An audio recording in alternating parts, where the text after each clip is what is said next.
Yes, good morning mga kasuking kapitbahay. I-flexing ko po yung aming kambal. Nakalimutan ko po i-flexing. Yan, ganito po yung kambal. Tapos ito po, available na lang po namin ng itlog na maalat. This is small. Yan na lang po. Bus na po yung medium. Naka-reserve na po. Meron po kaming kambal. 20 pieces na lang po yung available. Yung pong 5 pieces pina-reserve na rin po. Meron pa pong 15 pieces na available. Kaya message nyo lang po ako pag gusto nyo ng kambal. Flex po natin. Usan natin. Wait lang.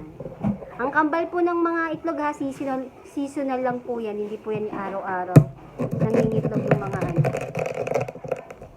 Ang kunat ng itlog. Yan.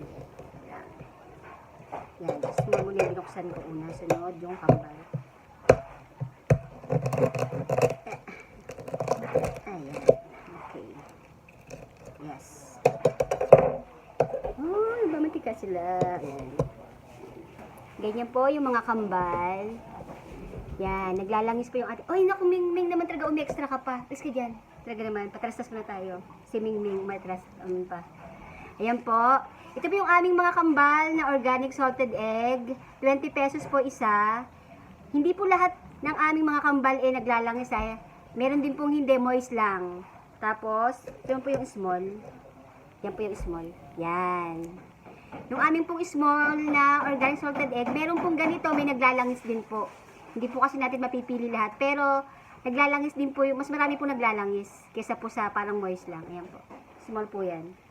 Ito po yung kambal. Yan. Minsan po may makukuha kayong kambal na moist lang ha. Meron naman pong ganito. Ay, nalaglag. PM po sa mga gusto po ng kambal. 20 pesos each po. Tapos yung small is 15 pesos. Pag marami pong kinuha for tray, may discount po 10 pesos. Magiging 440 per tray. Open po kami sa mga reseller. Kaya PM po or message. Salamat po. Det do Cotobias. Thank you.